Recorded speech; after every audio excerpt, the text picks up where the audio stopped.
There's a difference in mindset from last year to this year is what I see. Last year, people was like, oh, okay, what is MCP? And the first question is like, what happens when it hallucinates? What happens when it takes stations on my behalf? So those are the questions that, we had to answer. And those are the right questions. But I see a shift in mindset. People are still liking about like, okay, what happens when it goes and orders things on my behalf? Like, it's like, no, that's not going to happen. But they are much more open to the conversations now.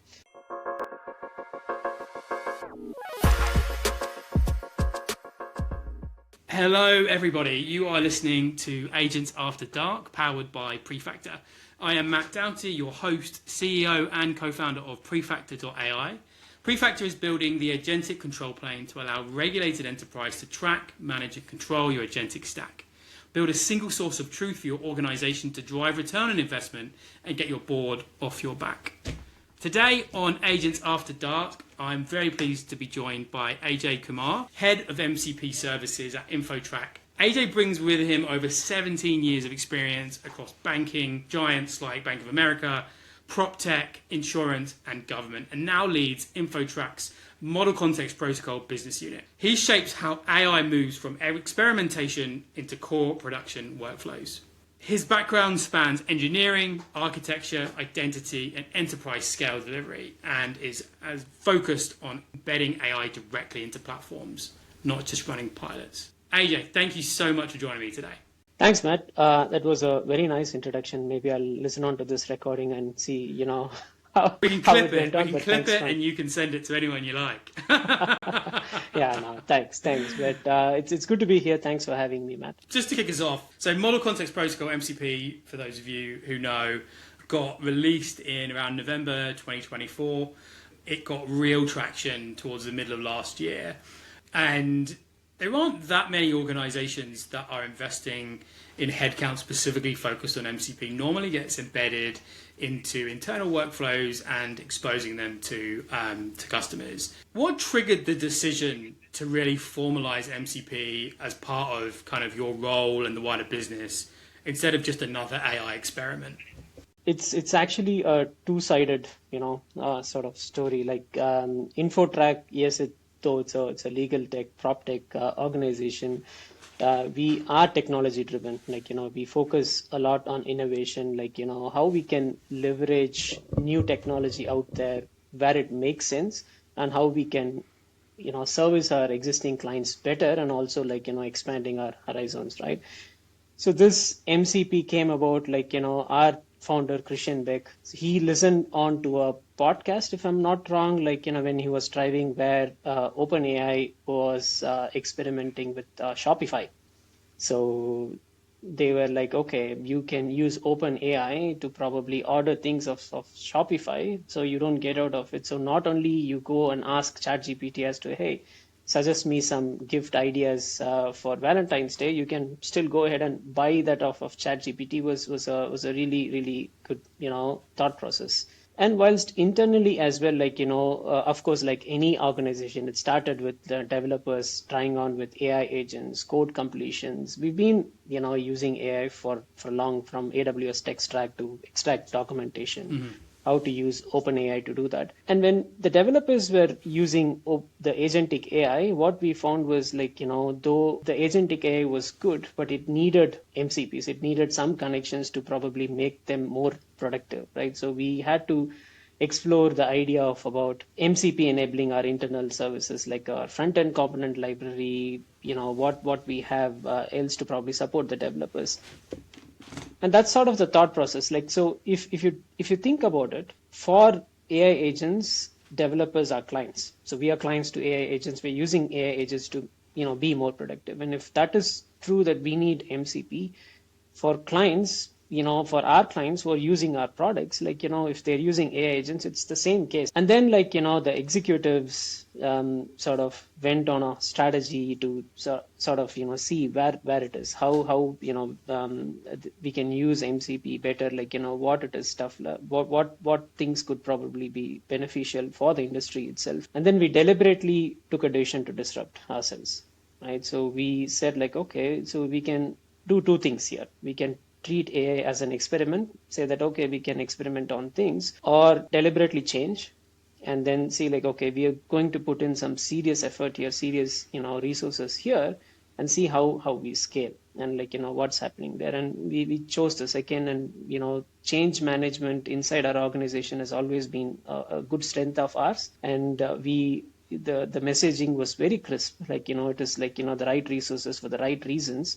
And then we embarked on this journey of like, AI and MCP. And that's how it started, and that's how it was possible. And so, where do you see, like, specifically with MCP? Because I think from an AI perspective, there's a huge amount of we could talk about there. But like from an MCP perspective, why invest so heavily in that space? Like, what's the underlying thesis behind putting so much time and effort into model context protocol?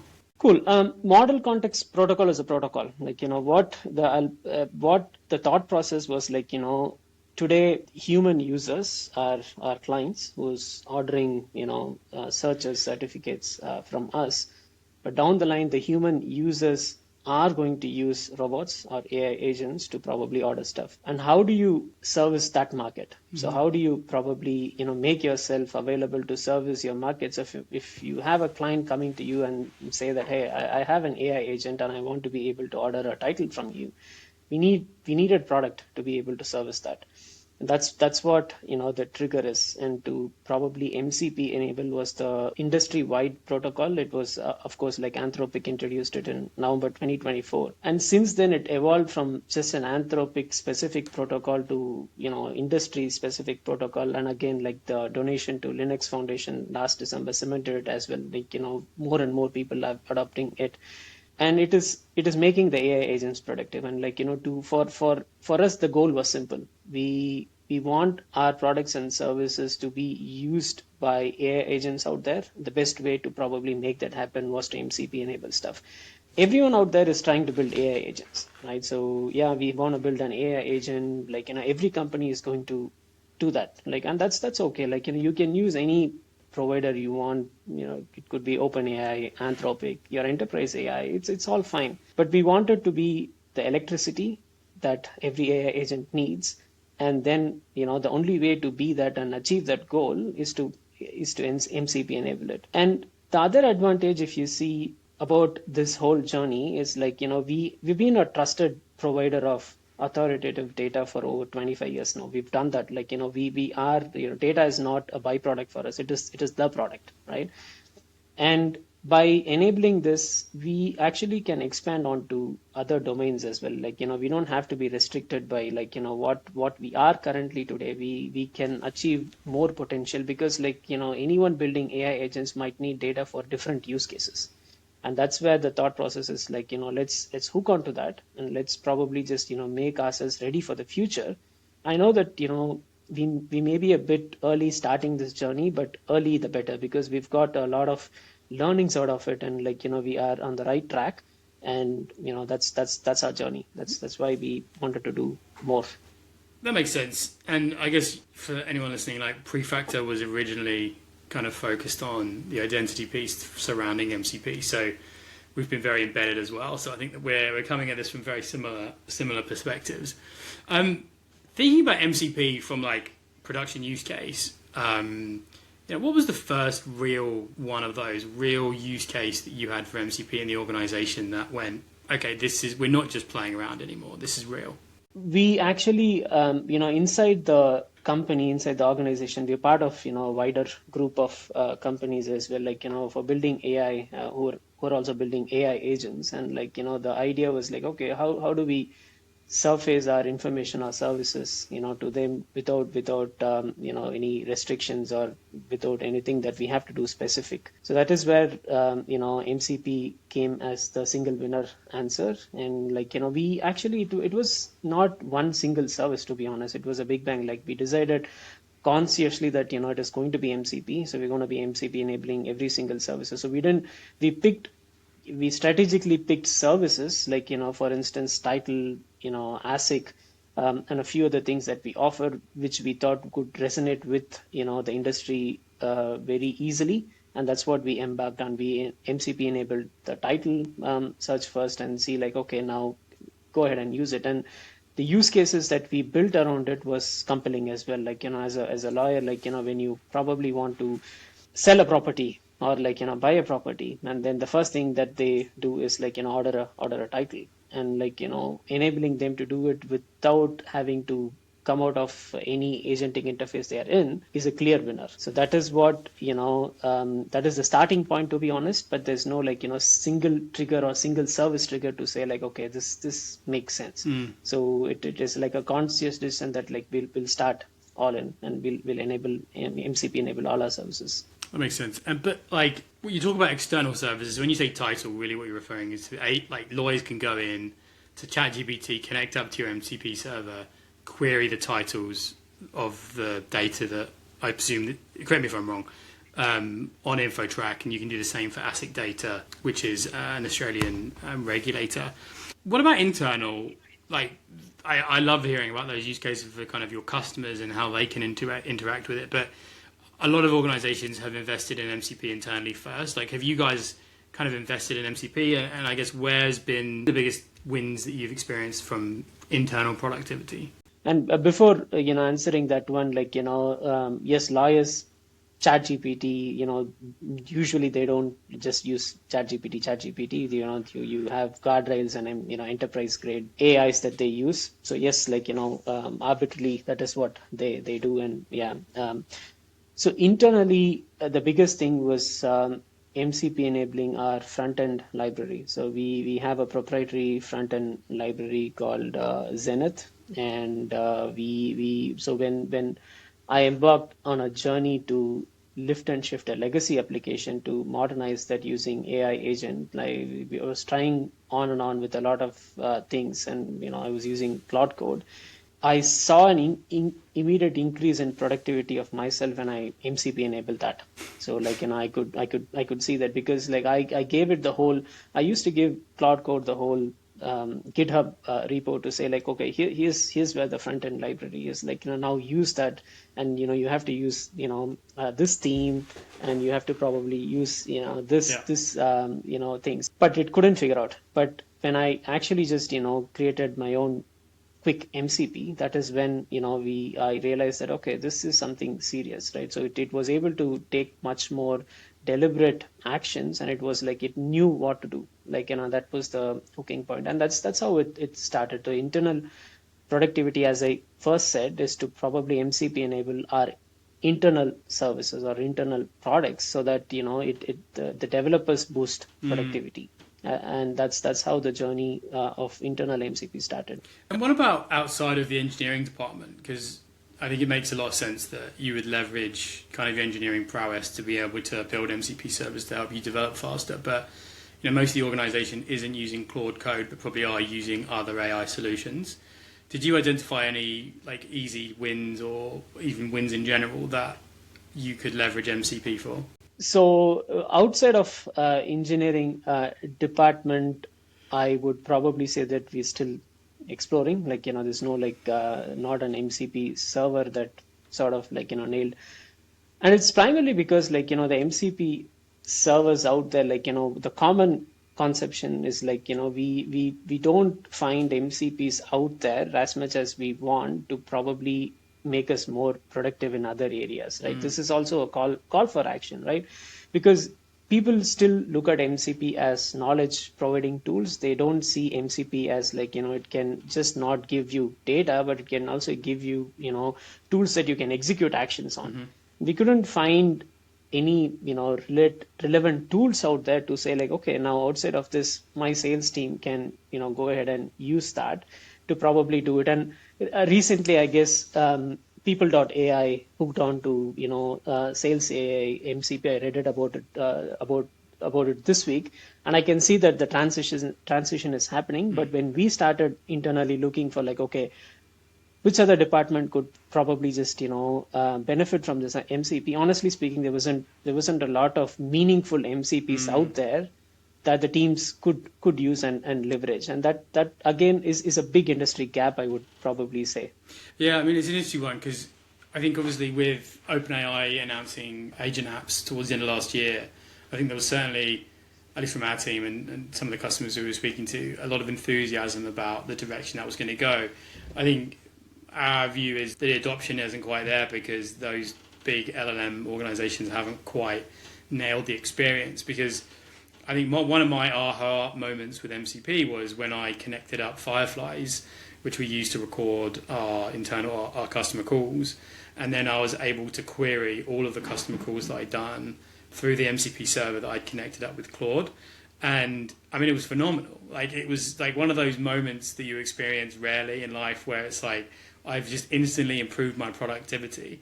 And then the opportunity to be able to summarize those calls, turn them into kind of follow-ups, being able to send it to socials, being able to like literally empower our strategy and enable us to work out where to go next was I mean, I don't know why more people aren't doing that. Why do you think the adoption hasn't been there? Like, is there anything that you feel the market more broadly, in your words, kind of that call to action? Like, what needs to happen to really make it go truly mainstream? You need to build use cases, right? So the biggest thing is I've seen, starting from a developer tool as well. Like, if you take Microsoft agentic framework or agent framework, they don't have rich support of MCP clients out there, because we were looking to leverage on AG UI and see if what we can do. And we even contacted them and followed up and stuff like that, but it was like, oh yeah, we're not going to do it now, because it's a case of like, you use it, we'll build it, and it's like you build it and we use it. It's like, who's going to do that first? And I'd say people don't understand the power of MCP as yet, because it's sort of obfuscated between AI agents. When MCP came first, it was supposed to be that single thing where agents can use MCP to probably do complex tasks or surface data, whatever it is. And that wasn't happening until Jan 2026, I would say, because with MCP apps, that is now possible that you can do much more without elicitations.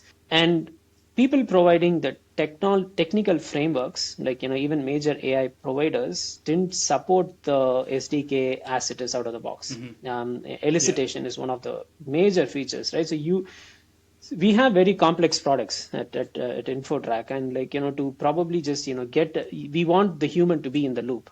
So when you order something, when you probably say that, hey, it's going to cost you, even if it is $10, we want the human to say that, yes, I'm okay with that. And elicitation was the only way that we could do, and we found that none of the major agentic providers out there supported elicitation. So what do you do? So it's about the limitations, or the slow adoption in technology, especially in agents and MCP clients, to conforming to the MCP standards is what is needed, and that's why it's not becoming mainstream yet as of last year. And I feel that that's changing this year. Yeah, I mean, I think MCP apps is massive, and I know that there are plenty of companies that are focused on building out that experience. I guess the thing I often hear is, I even heard this when I was speaking to someone earlier today, like MCP can be a bit temperamental. I guess, how do you handle the risk of using MCP and when it breaks and hallucinations and stuff like that? How do you, as an organization, manage that risk? It's a very interesting point, right? So what we've done, MCP in itself shouldn't hallucinate, to be honest, right? Because there's no MCP when you introduce MCP sampling, it will hallucinate. But if you don't do MCP sampling, you're not connecting to any LLM out there. It is basic. Your agent calls your tool, the tool does an action, as simple as that. And that is what we've hooked on to. We've built a gateway to probably say that, okay, these are the tools that are available, and then every call comes to that particular gateway, which then analyzes what is the right tool to be served. We sort of expose a search and invoke pattern. So that's what we do, and we vectorize all our tools to probably match it against the description. But going back to the hallucination standpoint, but I personally feel that responsibility lies more in the agent side, not in the MCP side, because if you're using a legacy crappy agent, then yes, I mean, it's going to hallucinate. It's not going to work. So if you need to bring up your agents to probably write technology, it's only as good as the data you can you provide to it, and if the data is crappy, then yes, it's going to hallucinate. And I don't think MCP can solve that. And the only thing that MCP can sort of assure is MCP is deterministic. MCP won't hallucinate. And as long as you call the tool, and what we've done at our end is to probably take that onus most on ourselves, because when we started with some legacy models, and it wasn't surfacing the right tools. I was like, okay, so what can we do better? So give us the user query, and let us give you what is the right tool to call, and then you call the tool. It got better. So it's like, okay, now it knows that it is a tool that it has to call. It calls the tool, and then we surface the answer. That's sort of way we partially address that. So that's really interesting, because I believe this was the case. I don't know if it's changed. Like, most MCPs don't see the actual raw query in the actual MCP itself. So you get part of it, but it's not the full amount. So how does that work? Like, what does the architecture look like from end to end? So agent calls MCP server, or it goes through a gateway, then it goes to MCP, then it goes to your database, whatever. Is that kind of is there anything else that you add on to that to make it more robust? So what we do is we have a gateway where all our internal teams register their MCP servers with. And what we do there is when they register their server, we take the description, a lot of other things, and we vectorize the critical information of every server, every tool there, right? And what we ideally surface is when we give an endpoint outside to the outside world, what we do is we just give an endpoint with search-and-invoke. And so when you register that as a connector to anywhere, all the AI can surface is just search and invoke with InfoTrack. And when they say okay, I want to order a title with InfoTrack, or I want to do a title search for this particular address. So first it says okay, and we've given server instructions to say you need to call the search first to identify the tool. Again, that's an interesting point. Not every agent, respects the server instructions. So the agents that does, it'll say okay, now I need to call InfoTrack with the user query. So it just gives us the query that the user is asking. So it comes to the search pattern of our gateway. It searches the tools that we have in the vector database and say okay, now I understand that this is the query and these are the top 2-3 tools that matches the query. Return it back to the AI agent. Then the AI agent knows that it has to take this particular action, and it goes about it works. So that's the architecture. It's simple, but it's effective, and there are drawbacks out there as well. For instance, ChatGPT doesn't work because ChatGPT has got its own search and invoke pattern, as far as I'm aware. So it can't search a search. So you need to probably give it a list of tools, and we've got some flexibility to expose our tools as well. But most of it, what we say is just give this search and invoke. And the advantage of this again is also we don't consume a lot of tokens. So as I said, we have a lot of products, a lot of APIs in InfoTrack, a lot. It's not simple. And when you expose 200 tools, it's going to eat up a lot of tokens from an agent perspective. So the best way to probably do it is either group it into simple chunks and give it, or to probably expose a pattern like this, and then all the agent has to worry about is okay, anything with InfoTrack, I just need to call the search. It'll tell me what to do, and then I can invoke that thing. So that's how it works. That makes sense. So you said towards the beginning of that kind of overview that not all agents do the things you want it to do in terms of, and so how do you manage that? Because you're dealing with kind of lawyers, you're dealing with people managing kind of very high profile risk averse kind of stakeholders. If an agent isn't guaranteed to complete the action that you need it to complete as a lawyer, does that not just lose confidence if it doesn't work straight away every time? No, it does. So that is why this search and invoke was very critical for us, because we know what is the right tool for that particular query.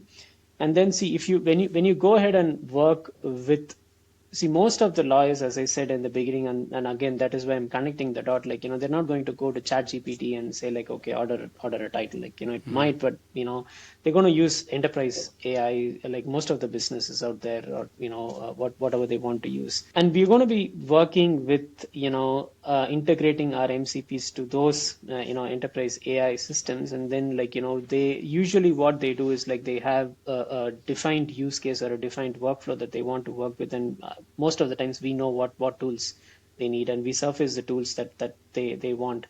And every tool is sort of, when you register a server to our gateway, we also check that the tool doesn't multiple tool doesn't overlap. So when you probably send us a query, there will be only one tool matching to that particular query. There isn't going to be 20 tools matching to that query. And the issue that you sort of raised would happen is if we have 30 tools with the same name, same sort of similar description, where we don't know what the right tool is. But we've taken extra steps to probably understand the description better. And also when registering the server with the MCP gateway, we deliberately make sure that the tool have some distinct name and distinct description, and each tool does what it is supposed to do. So, and the agents not adhering to that is mostly to do with server instructions, right? So where I raised that was when let's say that you want to dictate a workflow from MCP, that's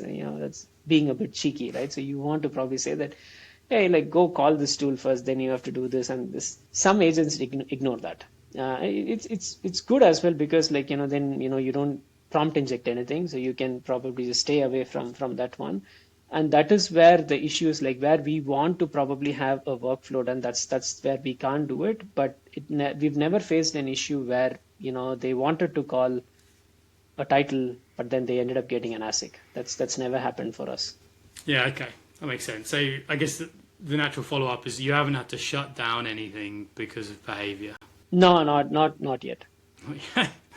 Hopefully never. We will never, and again, that's we are learning, right? Everyone learns everything. Every other day there's a new thing, and there's been a security incident where someone has the Aura Health security incident. If you've read about it, they someone disguised as Aura MCP server tried to collect health information, and it's so we need to evolve. So yes, we're just waiting. We're well prepared to probably face all those issues, and our MCP servers are well equipped, and we've got a good history in security as well.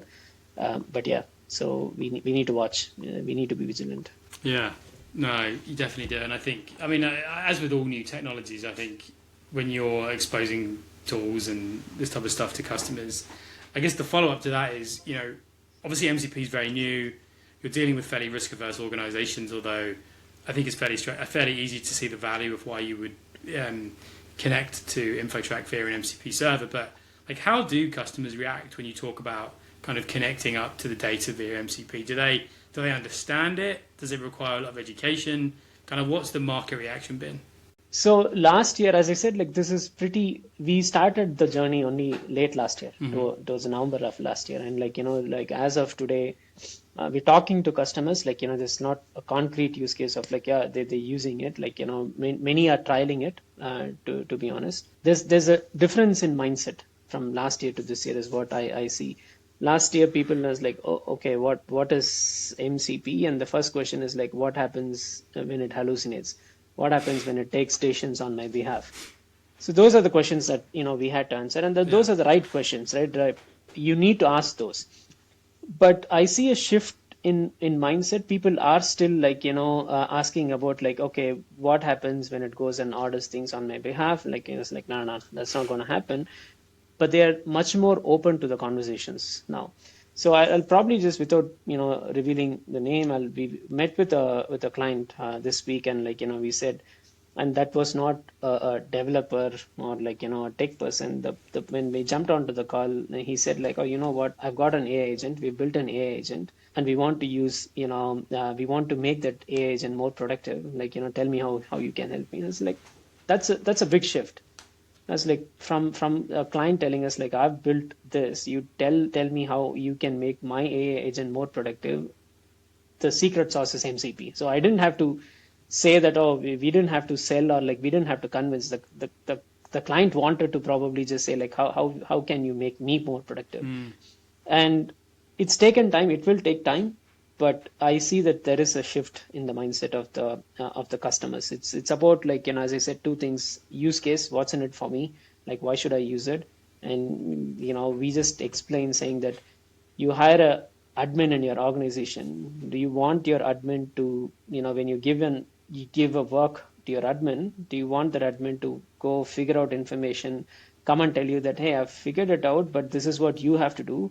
Or do you want your admin to do your work for you? And that's the difference, right? So if you want your admin to do your work for you, which is what you're paying for, then probably you need, the right tools. And that's the use case. That's the value of, what we're trying to sell. That's really interesting. And so when you said that they were building an agent, what was the agent doing originally? And then obviously the value that they connect up to you guys, like, was it just, what kind of agent was it?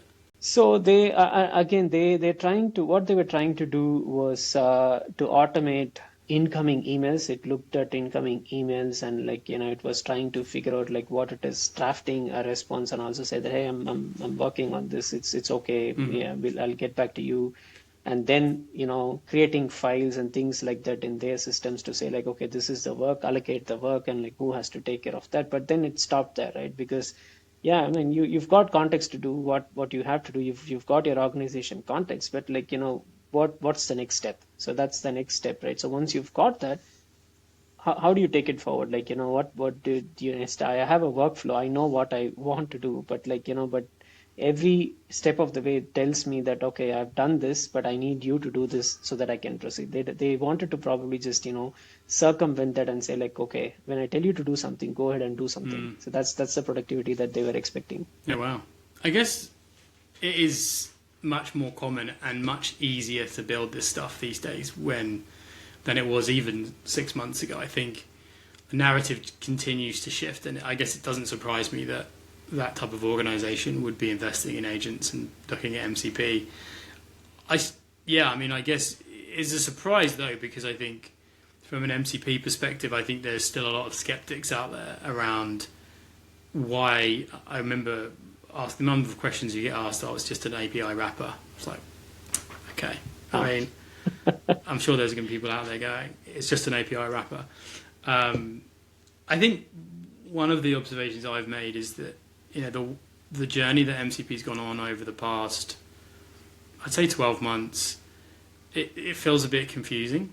And I guess this is a question I'm interested in is, when you've got a protocol that's changing as frequently as it is, and you mentioned elicitation is not being supported by the major SDKs, but there's plenty of other things. And when we were building out our MCP authentication tool, the full or MCP auth spec was not supported by any of the major players, and obviously they changed the spec, and it's now DSIM? I can't remember what the name they've called it. CIMD. So yeah, instead of CIMD. DCR, they're supporting CIMD. Yes. Yeah. And I mean, we quite liked the old version because it meant that you could separate out the individual agents that were hitting the MCP server, but for one reason or another, they changed it. And yeah. I guess as an enterprise or working with enterprises, you guys deal in consistency. Having such a lot of change happen over just a short period of time, even if AI is changing all around us, how do you manage that operationally? Because not only do you have to be tapped into everything that's happening to ensure that you are up to date with the standards, or do you just ignore it and just continue doing what you've done and be confident with not the workarounds, but the solutions you found, some of the problems? So we have built a strong foundation beneath that MCP, right? So we have a dedicated team. So how we've approached that is we've got a dedicated team building a platform for us. Like Alex, who you sort of met, is the guy taking care of the platform. So his job and his team's job is only to make sure that the MCP platform is stable, the MCP platform is up to date with the spec. So whatever happens, we keep updating so that the other teams don't have to worry. So he updates his SDK, and the other teams update their all they have to do is just update the SDK and release. They don't have to do anything specific. And even when it came to elicitation, we've written an SDK internally that wraps it and enables other team to say okay, use elicitation with elicitation this with that, so that they don't have to change what they are doing. Like they can go on, the product teams can just go on building what they're building without having to worry about what is it next change going to be with MCP. That is the worry is with his team to probably make sure that the platform is stable, the platform is right, and also secure. Like we probably we need to ensure that. So that's why that gateway and platform relies the responsibility of that relies with one team, while other teams are going ahead and MCP enabling or building MCP products on their own thing. So no, we don't ignore, but we keep it up to date. As yeah, we've updated it last week as well. So as to the new MCP spec. And with inconsistencies, I was chatting with one of the guys the other day, and when we were chatting, it was interesting, right? So before this, we had API, and if you take API, I don't know how many people write APIs. There's a CMMI level for APIs, 1, 2, 3, right? I don't know how many have done that. So API is a protocol. Yeah, it's there, but everyone has their own flavors of API. Yeah. It's more for most of them. It's wrapper or soap and just give information out, some blurb out in JSON. I don't know how many are following the protocol to the T to say Yeah. yes, this is what an API is. And then I was thinking, how is this different? Yeah, I mean, yeah, protocol is there. Yeah, of course, no one is going to follow the protocol to a T and say oh, yes, everything is there that we are going to support. And I guess these frustrations that we are having are initial teething problems of anything that is new out, because it's constantly changing. But I feel somewhere down the line, we will all settle that, yes, this is another thing. This is a protocol. Yeah, it's going to be different. It's going to be inconsistent. That's fine. We'll live with it, and we'll come up with it. The real interesting point is to find how do you work around with that. So we say that you don't probably just do something different, but then how do you probably just make best of both worlds? Don't do anything different, follow the industry standard, yes, but then how do we support async stuff is one of the classic examples, right? I'm sure MCP async, what came out late last year, none of the agents do it out there. So how do we support that? We're working on it now to support it. We're going to do that. And agents who want to work with us, we're gonna tell them that, hey, InfoTrack's MCP is different, and this is how you're going to use it. Yes, it's following the standard to the T. And then you also have the best of worlds, if something is asynchronous, you can give us a webhook, or here's our event that you can subscribe onto and get updates and stuff like that. So yeah, I guess I answered your question in a long-winded one, but that's what we do. Thank you for providing such detail. I've got a couple of quick fire questions. Sure. Kind of to end and to tie us off. So the first one would be, obviously you talked a lot about your experience with the MCP and the things that maybe some of them have worked well, that some of them haven't. If you could go back and change one thing about the adoption and the implementation, bearing in mind you are still early in the journey, what would it be? It wouldn't be anything, to be honest. It's not a thing, because every day it's changing, so it's very difficult to say what would I have done different. I feel, and again, this is not sort of to boast or something. I think we've done things right. So we've hooked on to basic software engineering architectural principles, and we've just relied on that strength rather than just relying on a protocol itself. So I'd probably say no, I wouldn't do anything different. I think that's another clippable. We haven't done anything wrong. I love it. Another one, just second to last question, would be, what makes customers nervous about AI or MCP that you've seen? Change management. Two things. One is change management, and two, is it going to replace me? So both of that is change management. Yes, we're masters in dealing with change management, but B, no, that's a fear that will go away with any new tech. That's always there. It's fear of new things, as to what it is. But no, it's not. There's nothing to worry about. Humans always are needed to do jobs, and while AI can do tasks. And that's how I look at it. Yeah, fair enough. And then the final one is, there's going to be organisations out there that are really interested in the journey that you've gone on and are looking to implement this. If you were kind of to give them one or two pieces of advice prior to getting started on their MCP or kind of agentic production journey, what would those two tips be? Start with trusted data, right? Don't rely on just AI. start with, trusted data. So because AI, as I said, like repeatedly, AI is only as good as the data that, you give the AI to. No amount of model tuning, no amount of, fine tuning will probably just get then better context and better data. Number two is like treat AI as real, right? So don't keep experimenting with it. Like, there's like a report that came out which said 62% of the companies are trying something with agentic AI while only 28% are scaling. Like, because you need real funding, real resourcing. Not, you don't treat AI as a production experiment. You need to probably just, take it seriously and, like, say that yes, I'm going to get on board. It should be a mainstream. It should probably just, be that way. And only then, if you think of it as a side project, it's not going to be important. It's not going to work. You need to treat it as a main project. Yeah, that's a really good piece of advice. I think you need to kind of go all in, otherwise you're just always going to be second guessing and not really get like taking full advantage of it. Well, thank you so much, Ajay, for this afternoon's conversation. This has been tremendously valuable, and thank you for the level of detail you provided. And yeah, I hope to have you back soon. Thanks, Matt. And yeah, I'd love to be back soon talking about success stories as well. And I'm interested in, like, where you go, because I know that you started off with MCP, now like expanded your wings with agentic AI. So all the best for, your thing.